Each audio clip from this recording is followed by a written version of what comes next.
Hello दोस्तों। आज हम सीटेट का सॉल्यूशन करने जा रहे हैं। सेट एसएसटी के लिए जो कि काफ़ी इम्पोर्टेंट है। प्रीवियस ईयर कराने जा रहे हैं जो इससे क्वेश्चन आने वाला है। तो आप इसे काफ़ी ध्यान से सुने ताकि हर क्वेश्चन आप आसानी से बना सकें। क्वेश्चन नंबर कर रहे हैं। पहला क्वेश्चन कह रहा है पहला क्वेश्चन कह रहा है कि मानव अपने पूरे जीवन काल के दौरान गामक और संज्ञानात्मक क्षेत्रों में नई चीजें सीखने और स्मरण करने के योग्य है। तो सही बात है। कर मानव अपने पूरे जीवन काल में मानव जो है अपने पूरे जीवन काल में सही बात है कि मानव अपने पूरे जीवन काल में के दौरान गामक और संज्ञानात्मक क्षेत्रों में नई चीजें सीखने और स्मरण करने की योग्य है। मानव जो है पूरे जीवन में बहुत सारा चीज सीखता है ना। आप लोग जानते होंगे कि मानव जो है हर रोज कि मानव अपने पूरे जीवन काल के दौरान गामक और संज्ञानात्मक क्षेत्रों में नई चीजें सीखने और स्मरण करने के योग्य है। नई चीजें सीखने का स्मरण करने के योग्य कौन है? मानव अपने पूरे जीवन काल में। तो ये पहला ऑप्शन जो है, पहला कथन जो है सही हो जाएगा। पहला कथन क्या हो जाएगा? सही हो जाएगा। आगे कह रहा है कथन आर में कह रहा है कारक आर में कह रहा है कि एक गंभीर रूप से पीड़ित बचपन को यदि गंभीर रूप से पीड़ित है बचपन के परिणामों को बाद के विषयों में आसानी से बदला जा सकता है। तो आसानी से बदला जा सकता है। तो सही बात है। कर एक गंभीर रूप से पीड़ित बचपन, यदि कोई व्यक्ति जो है शोषित है या गंभीर रूप से पीड़ित है तो वो जो परिणाम के बाद जो है अपने आप को आसानी से बदला जा सकता है, अपने आप को बदल सकता है। तो ये भी सही है, यानी ये आर भी सही है। करा ए भी सही है और आर भी सही है। दोनों सही हो गया। तो दोनों सही होगा, लेकिन दोनों जो है एक दूसरे को अनुसरण नहीं करता है। इस वजह से जो है ऑप्शन नंबर 2 हो जाएगा। ए और आर दोनों सही हो जाएगा, बट आर सही व्याख्या ए को नहीं करता। दोनों अलग अलग चीज है। ए और आर दोनों अलग चीज है, लेकिन अपने आप में ए और आर दोनों सही है। तो इसलिए आंसर क्या हो जाएगा? आंसर 2 हो जाएगा। ए और आर दोनों सही। आगे अगला क्वेश्चन है, क्वेश्चन नंबर 2। कर बच्चे का विकास एक सीधा पथ पर नहीं होता है। सही बात है। कोई भी बच्चा है उसका विकास जो है सीधा पथ पर नहीं होता है ना। सर्पिलाकार होता है, टेढ़ा मेढ़ा होता है, कभी ज्यादा होता है कभी कम होता है। वही कह रहा है कि बच्चे का विकास जो है एक सीधी पथ पर नहीं होता है। वह आगे बढ़ता है, फिर पीछे मुड़ता है, फिर आगे बढ़ता है, फिर पीछे मुड़ता है ना। तो इस प्रकार का उपरोक्त वाक्यों में विकास के किस सिद्धांत को दर्शाता है? तो यदि ऐसा होता है बच्चा का विकास तो क्या दर्शाता है? तो इसको जो हम कहेंगे ऑप्शन 2 हो जाएगा, सर्पिलाकार बढ़ोतरी कहेंगे।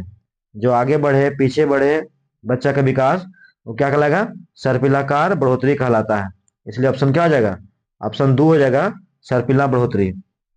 नेक्स्ट क्वेश्चन है क्वेश्चन नंबर 3। क्वेश्चन नंबर 3 में कह रहा है कि बहुत से अभिभावकों ने लोकप्रिय कार्टून शो शिन चैन, एक शो चलता है उसका नाम है शिन चैन, उस शिन चैन शो का जो है प्रतिबंध लगाने के मांग रखा गया है। गार्जियन के द्वारा, अभिभावक के द्वारा जो है शिन चैन जो शो चलता है, कार्टून का शो है, उसको जो है प्रतिबंध करने के लिए बात किया गया है। तो उनके बच्चे इस शो को मुख्य पात्र के अनुशासनीय व्यवहार की नकल करने लगते हैं।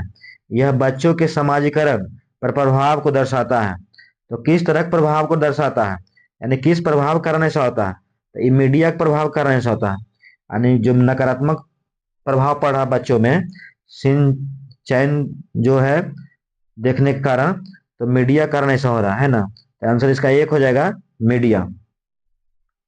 क्या हो जाएगा? एक, मीडिया। आगे हम बात करते हैं क्वेश्चन नंबर 4। तो क्वेश्चन नंबर 4 के बारे में बात करते हैं। तो क्वेश्चन नंबर 4 कह रहा है कि प्रगतिशील शिक्षण, माने एक शिक्षण के बारे में कह रहा है कि प्रगतिशील शिक्षण है ना। प्रगतिशील शिक्षण के विषय में कौन सा विकल्प सही है? प्रगतिशील शिक्षण के बारे में विषय कौन संबंधित सही है जिसके बारे में बोलना है? पहला कह रहा है इसमें व्याख्यान विधि और योग्यता अंकों के आधार पर छात्रों के समूह बनाना चाहिए। ये गलत चीज है। कह रहा है कोई भी बच्चा को जो है अंक के आधार पर समूह नहीं बनाना चाहिए। कि 50% नंबर लाया वो अलग ग्रुप में रहेगा, 60% नंबर लाया वो अलग ग्रुप में रहेगा, और 90% लाया वो अलग ग्रुप में रहेगा। ऐसा जो है प्रगतिशील शिक्षा का नियम नहीं है ना, इसलिए क्या हो जाएगा, ये गलत हो जाएगा। बी में कह रहा है इसमें व्यक्तिगत शिक्षण सत्रांत परीक्षा और अंक आधार पर छात्रों को रैंक देना चाहिए। करा कि रैंक देना चाहिए, है ना, ये भी अपने आप में गलत है। करा कोई भी बच्चा को जो है व्यक्तिगत शिक्षण सत्रांत नहीं होना चाहिए, मैंने व्यक्तिगत शिक्षण नहीं कर देना चाहिए, है ना, तो इस वजह से दो भी गलत हो जाएगा। आगे है 3 में करा है इनमें क्रियाधारिता शिक्षण तथा मूल्यांकन या आकलन विविध विधियों में शामिल है। करा विविध विधियों में शामिल है ना, तब विविध तो सही हो जाएगा, 3 नंबर सही हो जाएगा। करें इसमें क्रियाधारिता शिक्षण और मूल्यांकन आकलन विधि विविध विधियों में शामिल है। जो आकलन किया जाता है और जो मूल्यांकन किया जाता है ना, तो इस क्या है, विविध विधि में शामिल होता है, अलग अलग इसका विधि होता है, तो इस वजह से क्या हो जाएगा, सही हो जाएगा।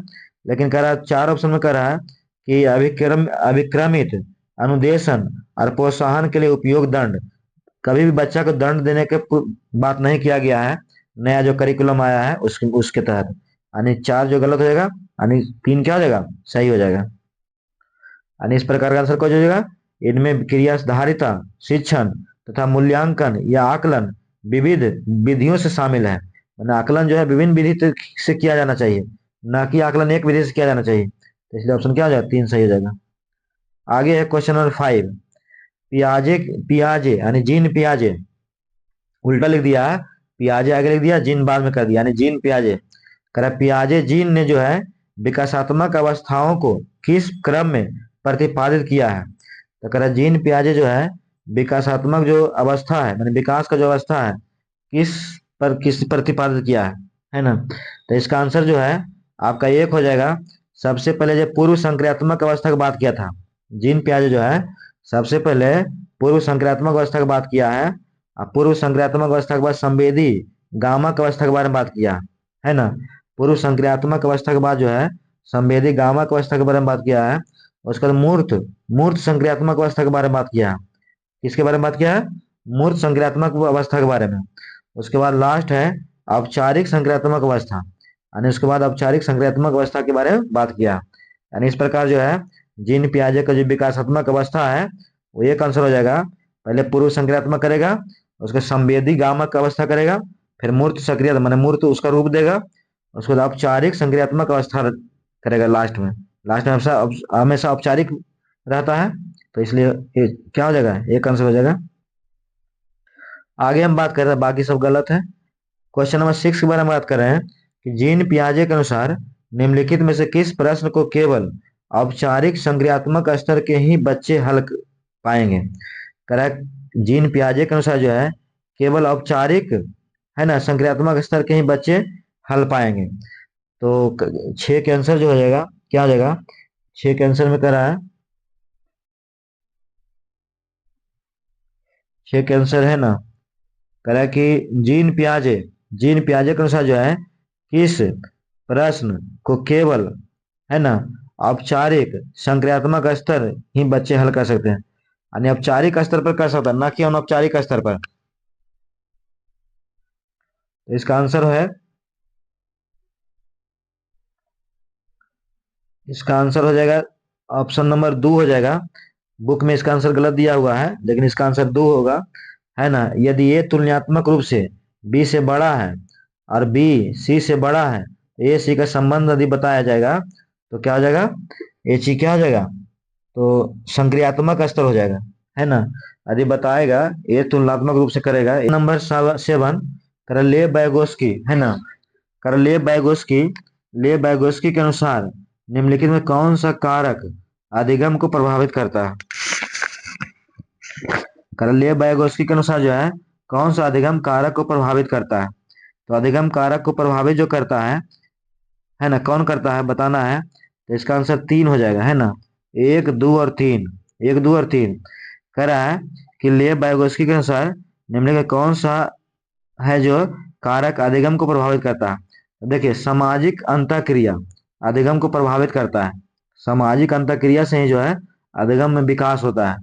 दूसरा सांस्कृतिक उपकरण, सांस्कृतिक उपकरण भी डिपेंड करता है। यदि सांस्कृतिक उपकरण में अच्छा रहेगा तो बच्चा का विकास ज्यादा होगा। भाषा कौशल रहेगा तो उससे भी बच्चा का विकास होगा।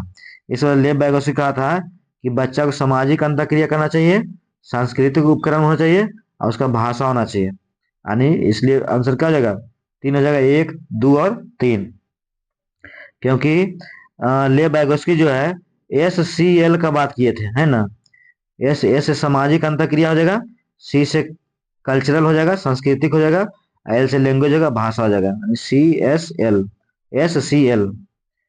आगे बात करते हैं क्वेश्चन नंबर 8 के बारे में कि लेव बैगोस्की के अनुसार जब कोई अध्यापक छात्र के वर्तमान प्रदर्शन स्तर के अनुसार उसे दिए जाने वाले सहायता में समायोजन करता है तो यह स्थिति क्या कहलाता है।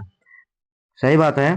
क्वेश्चन कर रहा है कि लेव बैगोस्की के अनुसार जब कोई अध्यापक, कोई टीचर है या शिक्षिका है, छात्रों के वर्तमान प्रदर्शन स्तर, जो अभी वर्तमान प्रदर्शन स्तर है के अनुसार उसे दिए जाने वाले सहायता में समायोजन करता है।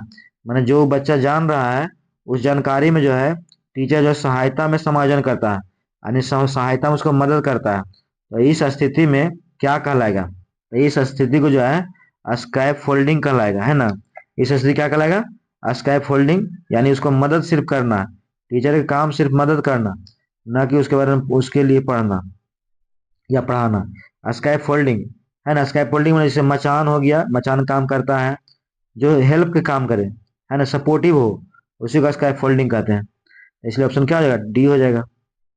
आगे नेक्स्ट क्वेश्चन, लॉरेंज कोहलबर्ग के अनुसार बच्चों के नैतिक विकास के तीसरा स्तर है, बच्चों का नैतिक विकास है उसका तीसरा स्तर पर जो है पारंपरिक संबंधों को बनाए हुए होता है। पारंपरिक संबंधों क्या होता है, बनाए हुए होता है। स्वर्णिम नियम वाले इस स्तर को कहा जाता गया है। इस तरह के जो स्वर्णिम नियम है क्या कहा गया है, जो बताना है, तो इसका आंसर आपका 1 हो जाएगा, है ना। एक आंसर हो जाएगा। एक में करा है, करा बच्चा दूसरों को प्रसन्न करना और उनके सहायता करना चाहता है। इसमें जो है बच्चा जो है दूसरों को सहायता करना चाहता है, अच्छा लड़का अच्छा लड़की के बारे में बनना चाहता है, इसलिए ऑप्शन क्या हो जाएगा, 1 हो जाएगा। बच्चा जो है दूसरों की पसंद रखना चाहता है और उसकी सहायता करना चाहिए, इसलिए सहायता करना चाहता है। यानी वही करे लॉरेंज कोहलबर्ग के अनुसार जो है बच्चे के नैतिक विकास के तीसरा स्तर है पर है पारस्परिक संबंधों को बनाए हुए है होता है, जो कि क्या आंसर क्या हो जाएगा, 1 हो जाएगा। बच्चा दूसरों के पसंद रखता है और सहायता करना करता है। आगे है क्वेश्चन नंबर 9 10 आ जाइए। करा हार्वर्ड गार्डनर ने बुद्धि के बारे में निम्नलिखित में से प्रस्तावित किया था। हार्वर्ड गार्डनर, है ना। क्वेश्चन नंबर 10 में कह रहा है हार्वर्ड गार्डनर के बारे में कि हार्वर्ड गार्डनर जो है, हार्वर्ड गार्डनर, है ना, हार्वर्ड गार्डनर, कह रहा हार्वर्ड गार्डनर के बारे में बोल रहा है कि हार्वर्ड गार्डनर ने बुद्धि के बारे में क्या प्रस्तावित किया था, मैंने बुद्धि के बारे में क्या प्रस्तावित किया था। तो बुद्धि के बारे में प्रस्तावित किया था हार्वर्ड गार्डनर कि बुद्धि जो है, बुद्धि के अंतर्गत कई अलग अलग मानवीय क्षमताएं आता है। बुद्धि के अंतर्गत जो है कई अलग अलग मानवीय क्षमताएं आती है। सही बात है। बुद्धि के अंतर्गत ही मानव में अलग अलग क्षमता आता है।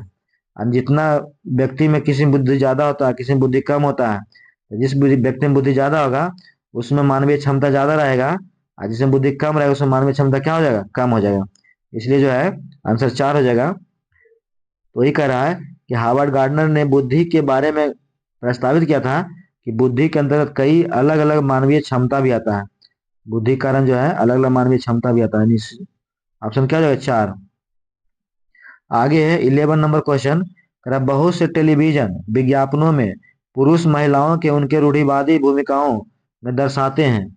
एक अध्यापिका को अपनी कक्षा में इस विषय पर किस प्रकार चर्चा करनी चाहिए। बहुत से टेलीविजन विज्ञापनों में पुरुष महिलाओं के उनके रूढ़िवादी भूमिका में दर्शाते हैं। बहुत सा टेलीविजन ऐसा है कि जो रूढ़िवादिता को भूमिका को दर्शाता है, यानी भूमिका रूढ़िवादिता की भूमिका बताता है। तो एक अध्यापक को अपने कक्षा में इस विषय के लिए क्या चर्चा करना चाहिए, टीचर को जो है कैसे क्या चर्चा करना चाहिए अपने छात्रों के बीच, तो इसमें हो जाएगा दो नंबर में करा कि वह आलोचनात्मक विश्लेषण करे। कोई भी चीज है, माने लड़का लड़की के बीच जो इस तरह का दृश्य है, तो आलोचनात्मक विश्लेषण करना चाहिए कि लड़का भी लड़की काम कर सकता है, लड़की भी लड़का काम कर सकता है ना। तो किसी तार्किक निर्णय पर पहुंचाने के लिए प्रोत्साहित करना चाहिए। इसलिए इसको तार्किक निर्णय में पहुंचाना चाहिए, ताकि जो है रूढ़िवादिता कम हो सके। बाद बाकी सब गलत है। एक में करा हुआ, उन्हें उन विज्ञापनों में दिए गए वक्तव्यों को उनके ज्यों का त्यों स्वरूप को स्वीकार करना चाहिए। ज्यों का त्यों स्वरूप को स्वीकार कर लेगा तो रूढ़िवादिता तो बना ही रहेगा, तो खत्म कैसे होगा रूढ़िवादिता, इसलिए क्या होगा, गलत हो गया। उसके बाद करा थर्ड में करा है, उन्हें विज्ञापन में दिए गए तथ्यों के आधार पर निर्णय लेने के लिए प्रोत्साहित करना चाहिए। अब देखिए ये भी गलत है, क्योंकि अब जो विज्ञापन में जो तथ्य दिया हुआ है उसी तथ्य को क्या करना है, प्रोत्साहित करना है, जो कि गलत है, क्योंकि वो रूढ़िवादिता को शो कर रहा है। और रूढ़िवादिता को प्रोत्साहित करिएगा तो गलत चिन्ह है, फिर और रूढ़िवादिता और पनपेगा ज्यादा। ये भी गलत हो गया। करा हुआ है, छात्रों को विज्ञापन में दिए गए पुरुष महिला व्यवहार को अनुकरण के लिए अनुकरण करना चाहिए, करे कहना चाहिए छात्रों को, है ना।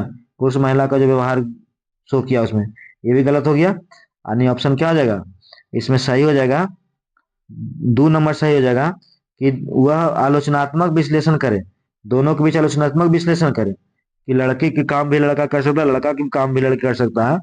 तो इस तरह के जिससे जो है तार्किक निर्णय पर पहुंचने के लिए प्रोत्साहित होगा, ताकि जो है रूढ़िवादिता में गिरावट आएगा या कमेगा या खत्म होगा। आगे बात करते हैं क्वेश्चन नंबर 12 करा भाषा विकास के संज्ञानात्मक और संबंध में किसने जो है यह कहा कि विचार पहले आता है।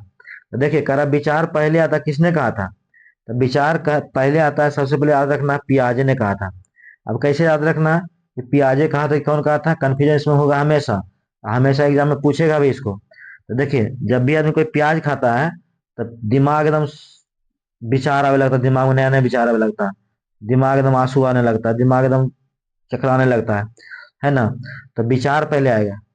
तो कह रहा भाषा विकास के संज्ञानात्मक और संबंध में किसने कहा था कि विचार पहले आता है फिर भाषा आता है, तो पहले विचार आएगा। तो जीन पियाजे कहा था, प्याज कहे खाए से विचार आने लगता है ना, तो इसलिए पहले क्या आ जाएगा, विचार। आगे है क्वेश्चन नंबर 13 कह रहा राष्ट्रीय शिक्षा नीति 2020 के अनुसार राष्ट्रीय शिक्षा नीति 2020 जो आया था, यानी एनईपी 2020 में प्रस्तावित प्रस्तावित कथनों में से निम्नलिखित में से कौन सा सही नहीं है, मानी सही नहीं जो करना है कि 2020 में जो राष्ट्रीय शिक्षा नीति आया था उसमें प्रस्तावित है, और कौन जो है ऑप्शन में वो प्रस्तावित नहीं दिया गया उसका नाम फाइंड करना है। तो उसका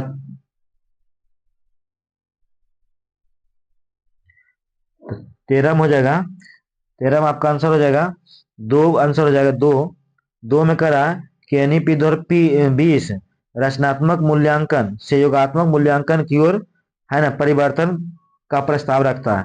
देखिए गलत है इसमें, कह रचनात्मक मूल्यांकन से योगात्मक मूल्यांकन, रचनात्मक मूल्यांकन से योगात्मक मूल्यांकन की ओर परिवर्तित प्रस्ताव है। योगात्मक मूल्यांकन यहाँ नहीं होगा, योगात्मक नहीं, रचनात्मक हो सकता है, लेकिन योगात्मक मूल्यांकन की बात नहीं किया गया है एनईपी 2020 में, तो ये गलत हो गया।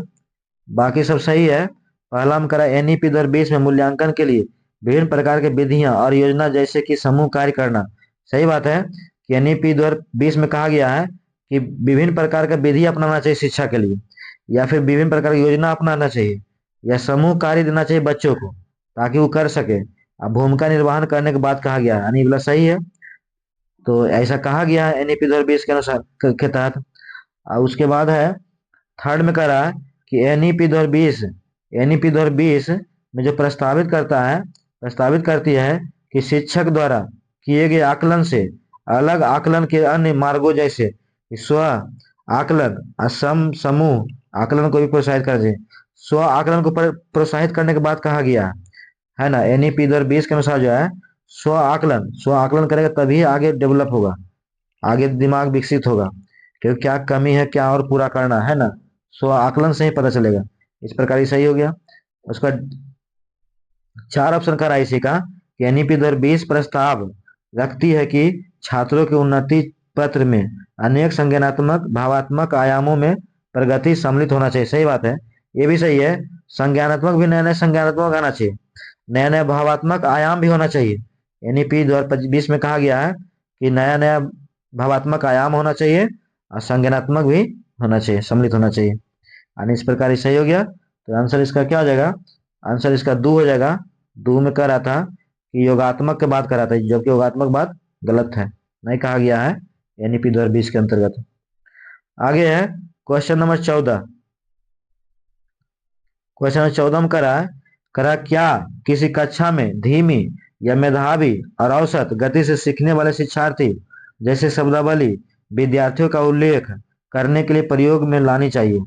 देखिए क्वेश्चन 14 में कि क्या क्या किसी भी कक्षा में धीमी, देखते हैं बच्चा कोई धीमी गति से सीखता है, कोई मेधावी बच्चा होता है, कोई औसत गति से सीखने वाला होता है।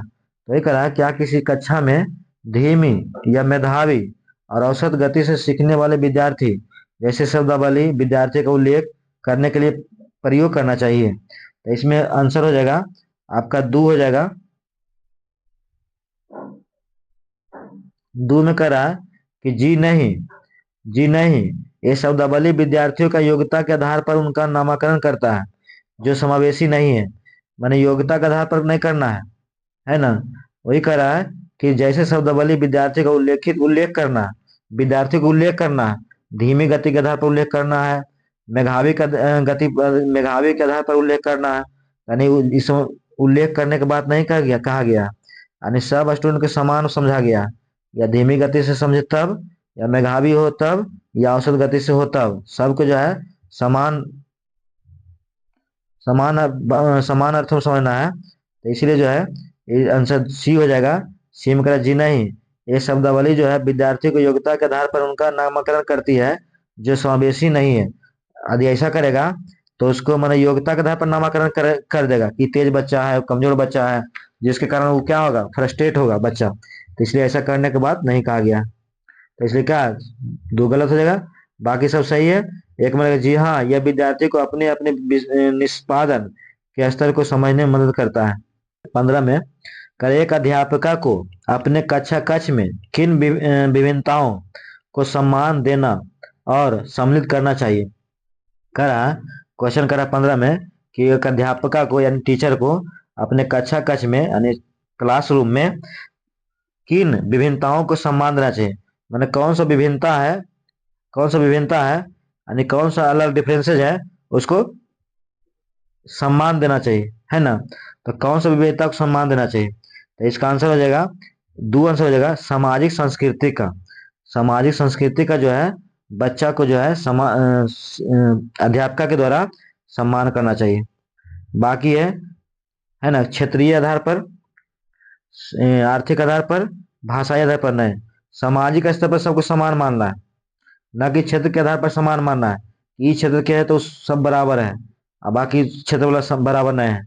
आर्थिक आधार पर नहीं मानना है कि कोई अमीर है तो ज्यादा उसका वैल्यू देना है। भाषाई आधार पर भी वैल्यू देना है, यानी सब गलत होगा। सामाजिक और सांस्कृतिक आधार पर वैल्यू देना है। आगे क्वेश्चन नंबर 16 मूर्ति कक्षा 4 का विद्यार्थी है, व्यक्ति के नाम है मूर्ति, वो 4 क्लास का बच्चा है, चौथा क्लास का बच्चा है। पठन के संदर्भ में वह केवल उतना ही पढ़ता है, पढ़ने के संदर्भ में जो है केवल उतना ही पढ़ता है जितना किस कक्षा एक के विद्यार्थी का स्तर होता है। माने एक पहला क्लास के बच्चा जितना पढ़ पाता है उतना ही जो है चौथा में पढ़ने वाला मूर्ति जो है स्टूडेंट है वो पढ़ पाता है। तो मूर्ति को ध्वनि का, है ना, तो किस प्रकार का ये है। मूर्ति कक्षा 4 का विद्यार्थी है, पठन के संदर्भ में वह केवल उतना ही पढ़ जाता है जितना किसी कक्षा 1 के विद्यार्थी का स्तर होता है। तब मूर्ति को ध्वनि का क्या होना चाहिए। तो मूर्ति की ध्वनि के मिलान करने, शब्दों को बरतनी और पठन में भी कठिनाई आता है।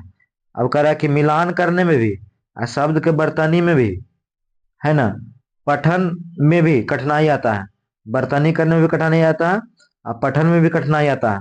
तो मूर्ति जो है निम्नलिखित में किस के लक्षण प्रदर्शित कर रहा है? तो इस तरह का जो डिमेरिट है बच्चा में, तो किसके लक्षण की ओर ये कर रहा है? तो किसके लक्षण की ओर कर रहा है? तो इसका आंसर हो जाएगा, तो पठन वैकल्प हो जाएगा। पठन बैफल, यानी पढ़ने में उसको समस्या है। यदि ये सारा कुछ एक्टिविटी कर रहा है तो समझिए पढ़ने में दिक्कत है।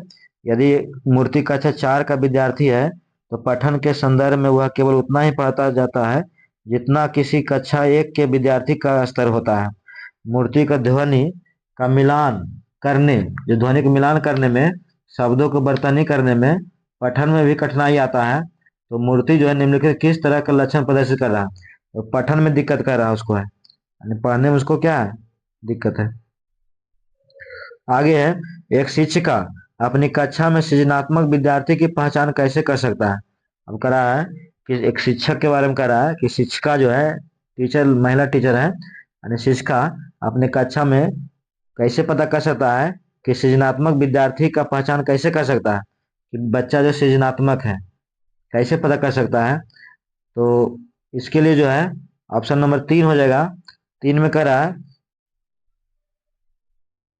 3 में कह रहा है उनके मौलिक सोच के आधार पर, मौलिक सोच के आधार पर जो है बच्चा को, है ना, बच्चा को सृजनात्मक विद्यार्थी समझा जा सकता है, यानी मौलिक सोच के आधार पर, न कि उनके अभिसारी सोच के क्षमता के आधार पर, न कि सहपाठियों के बीच उनके प्रति प्रसिद्ध को आकलन करके। माने सहपाठी जो साथ पढ़ने वाला स्टूडेंट है उसके तुलना करके नहीं कर सकते हैं, आकलन करके। उसके सरल और प्रत्यास्था आधारित क्रियाकलापों को चुनकर आधार नहीं कर सकते हैं। इसका आंसर क्या हो जाएगा? 3 हो जाएगा। उनके मौलिक सोच के आधार पर, यानी जिस व्यक्ति के मौलिक सोच अच्छा रहेगा उस व्यक्ति का सृजनात्मक विद्यार्थी कहलाएगा वो। इसका मौलिक सोच अच्छा रहेगा, क्या कहलाएगा? सृजनात्मक विद्यार्थी कहलाएगा। नेक्स्ट क्वेश्चन है 18 नंबर, है ना। 18 में क्वेश्चन कर रहा है, निम्नलिखित व्यवहार किसके लक्षण है ना? आवेगशीलता होना। कोई बच्चा आवेगशील है ना, गति आवेगशील है, माने आवेग में है। कम समय पर तक ध्यान केंद्रित कर पाना, माने कोई चीज के लिए जो कम समय पर कंसंट्रेशन नहीं अपना पा रहा है, यानी कम समय तक ध्यान केंद्रित कर पा रहा है। व्यग्रता एवं बहुत देर तक बैठने की अक्षमता है, यानी व्यग्र रह रहा अपने आप में। अब बहुत देर तक बैठने की क्षमता अक्षमता है, मतलब बहुत देर तक क्लास में नहीं बैठ पाता है, यानी इधर उधर घूमते रहता है। तो यदि इस तरह की जो प्रॉब्लम है किसी बच्चा में, तो किस तरह का प्रॉब्लम है? तो उसको एडीएचडी बोलते हैं। क्या बोलते हैं? एडीएचडी, एडीएचडी बोला जाता है। इसलिए आंसर इसका जो हो जाएगा, इसका आंसर क्या हो जाएगा? इसका आंसर सी हो जाएगा, 3 हो जाएगा, यानी अवधान न्यूनतम, अति क्रियाशीलता और विकार। एडीएचडी का फुल फॉर्म होता है, वो व्यक्ति अवधान करेगा, है ना, न्यूनतम होगा, अति क्रियाशील होता, ज्यादा क्रियाशील नहीं होगा, और विकार उस एक क्या, एक प्रकार विकार ही है ना। ऑप्शन क्या हो जाएगा? सी हो जाएगा, 3 हो जाएगा। आगे है, निम्नलिखित में से कौन सी विधि समावेशन के अनुकूलन नहीं है? तो समावेशन के अनुकूलन विधि ने कौन नहीं है? समावेशन के अनुकूलन विधि नहीं है, यानी समावेश करें मतलब विधि कौन सा नहीं है? तो इसका आंसर हो जाएगा सी नंबर, आंसर हो जाएगा योग्यता आधारित सामूहिकरण। यदि योग्यता आधारित सामूहिकरण कराया जाएगा तो बच्चा जो है ना, समावेशी अनुकूलन नहीं करेगा, क्योंकि जब योग्यता आधारित समूहीकरण किया जाएगा तो, है ना, इस वजह से जो है समावेशी अनुकूलन नहीं कहलाएगा, क्योंकि योग्यता आधारित समूहकरण, समूह में जो है योग्यता आधारित नहीं कराना चाहिए। योग्यता के आधार पर जो है समूहीकरण कभी नहीं करना चाहिए, है ना, क्योंकि कमजोर बच्चा उसको दिक्कत होगा, इसलिए आंसर 3 हो जाएगा। आगे है, करा निम्नलिखित में से कौन सा एक मेधावी बच्चों की विशेषता नहीं है? मतलब ऑप्शन दिया हुआ है, करा कौन सा टैलेंटेड बच्चा का नहीं है ना, किससे पता चलता है कौन सा मेधावी बच्चे का विशेषता नहीं है? जो ये विशेषता दिया हुआ है 4 गो, उसमें से टैलेंटेड बच्चा का विशेषता नहीं है जो बताना है। तो इसका आंसर हो जाएगा, है ना, क्वेश्चन आंसर गलत इसका है। इसका आंसर हो जाएगा, इसका आंसर 3 हो जाएगा। एक ही काम को अनेक बार दोहराने की व्याकुलता, एक ही काम को जो है अनेक बार दोहराने की जो व्याकुलता आता है, वो जो है मेधावी बच्चे का विशेषता नहीं है। बाकी सब मेधावी बच्चे की विशेषता है। पहला कह रहा है कि उच्च स्तर का समर्पित भाव होना चाहिए। जो मेधावी बच्चा होता है उसका हाई लेवल समर्पित भाव होता है ना, तो जो कि सही है। दूसरा में क्या, स्वतंत्र रूप से काम करने की प्राथमिकता देता हूँ, मैंने स्वतंत्र रूप से, मैंने कोई पाबंदी नहीं उसके लिए होता है, उस बात के लिए वो जोड़ देता है, तो ये भी सही हो जाएगा। उसका थर्ड में करा है ना, थर्ड तो गलत है क्योंकि व्याकुल व्यक्ति जो है कभी भी, है ना, तो मेधावी स्टूडेंट नहीं हो सकता है। बाकी चार भी सही है। चार में करा किसी समस्या का पर काम करते हुए अनेक विकल्पों का पहचान करने का योग्यता। कोई व्यक्ति है, कोई समस्या है ना, और वो अनेक विकल्पों को पहचान करता है, अनेक विकल्प पहचान करता है कि योग्यता रखता है, तो वही ना वो कहलाएगा मेधावी बच्चा, कि हर विकल्प को अपनाए। तो इस वजह से, है ना, आंसर की क्या हो जाएगा, तीन हो जाएगा। एक ही काम को अनेक बार दोहराने की व्याकुलता जो होता है वो मेधावी बच्चा का गुण नहीं होता। आय कर क्वेश्चन नंबर 21, कि अध्यापक की कक्षा प्रबंधन कौशल पर किस प्रकार बल देना चाहिए। अध्यापक का जो कक्षा प्रबंधन कौशल है ना, यानी मैनेजमेंट जो कौशल है, पर किस प्रकार का बल देना चाहिए, तो किस प्रकार का बल देना चाहिए, तो इसमें हो जाएगा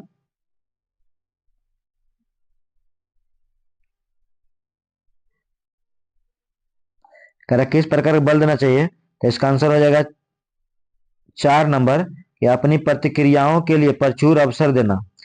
प्रतिक्रिया पर प्रचुर अवसर देना, जितना अवसर दिया जाएगा बच्चा उतना, है ना, बोल पाएगा, कर पाएगा। तो इसलिए जो अवसर देना बेस्ट पॉलिसी होता है किसी भी टीचर के लिए। तो क्या हो जाएगा, आंसर 4 हो जाएगा। आगे कह रहा है क्वेश्चन नंबर 22 में, कि बच्चों में संप्रत्यात्मक विकास को प्रोत्साहित करने के लिए कौन सा विधि सबसे प्रभावी होता है। कह रहा बच्चे में पर संप्रत्यात्मक विकास करना है, कोई बच्चा है, उस संप्रत्यात्मक विकास करने के लिए, प्रोत्साहित करने के लिए कौन सा विधि अपनाना चाहिए। तो इसके लिए जो जो विधि अपनाना चाहिए वो, उसके लिए ऑप्शन नंबर 3 हो जाएगा। 3 में कह रहा है,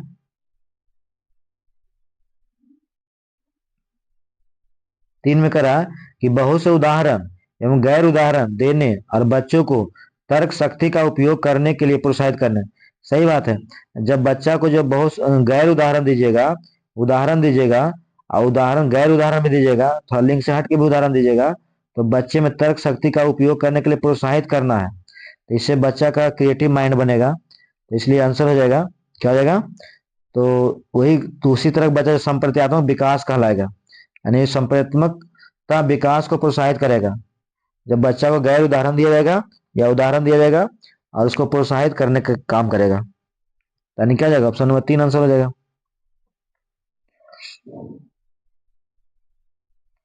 आगे है, कह प्रभावशाली शिक्षक में शामिल है, प्रभावशाली शिक्षक में शामिल है, यानी प्रभावशाली शिक्षक में कौन शामिल है बताना है। तो प्रभावशाली शिक्षक में जो शामिल है, पहला करें छात्रों को भावनात्मक आवश्यकताओं का ध्यान रखना। तो सही बात है, प्रभावी शिक्षक वही कहलाएगा जो छात्रों की जो भावना रहेगा उसकी आवश्यकता को ध्यान रखेगा, कि बच्चा यदि खेलना चाहता है उसको खेलने देना चाहिए, पढ़ना चाहता है पढ़ने देना चाहिए, न्यूज़पेपर पढ़ना चाहिए न्यूज़पेपर पढ़ने देना चाहिए। ऐसा नहीं खेलने का मन करे तो उसको पढ़ाना चाहिए, और जब पढ़ने का मन करे तो उसको खेलने करना चाहिए, ऐसा नहीं होना चाहिए। तो वही तो प्रभावशाली शिक्षक वही होगा जो छात्रों की भावनात्मक आवश्यकताओं के आधार पर काम करेगा, यानी सही हो जाएगा।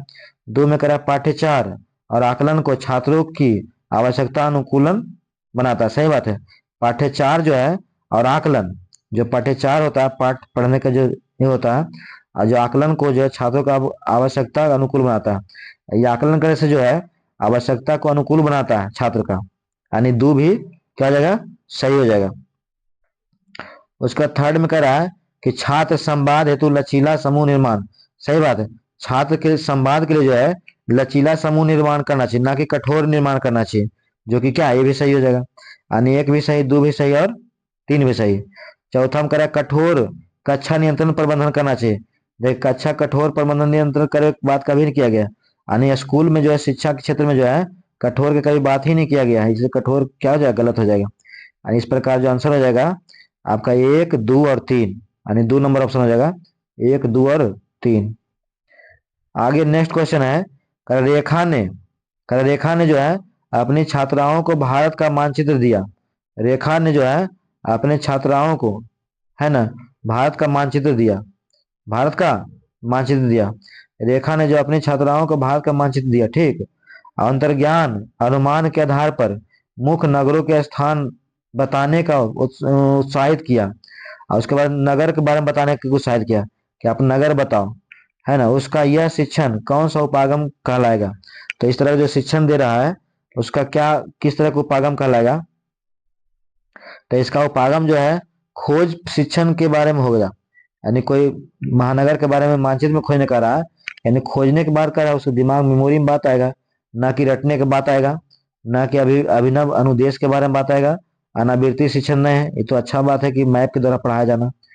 अनावश्यक तो शिक्षा नहीं ना है, ये गलत हो जाएगा। यानी इस प्रकार क्या आंसर हो जाएगा? खोज शिक्षण हो जाएगा। क्या हो जाएगा? खोज शिक्षण। आगे क्वेश्चन नंबर 25 में क्वेश्चन नंबर करा कि किस संप्रत्यय तथा उसके अपसंप्रत्यय की अधिक्रम और अंतर संबंधित रूप से क्या प्रस्तुत करता है? तो क्या प्रस्तुत करता है? तो इसमें आंसर हो जाएगा आपका 2 नंबर आंसर हो जाएगा हॉरिस्टिक विधि। हॉरिस्टिक विधि है ना, हॉरिस्टिक विधि है। हॉरिस्टिक विधि उसे कहते हैं जिसका चहुमुखी विकास हो, चहुमुखी विकास, है ना। जो चहुमुखी विकास हो उसी को हॉरिस्टिक विधि कहा जाता है। तो ये कह रहा है किस संप्रत्यय और उसके असंप्रत्यय के अधिक्रम और अंतर संबंधित रूप से क्या प्रस्तुत कहलाता है? तो हॉरिस्टिक विधि कहलाता है। क्या कहलाता है? यानी संप्रत्यय विधि करना अपनाना और असंप्रत्यय विधि अपनाना, यानी चारों तरफ से हर तरफ विधि अपनाना, हर तरह का विधि अपनाना, यानी हॉरिस्टिक विधि अपनाना। यानी इस पर क्या हो जाएगा? 2 आंसर हो जाएगा। आगे है क्वेश्चन नंबर 26।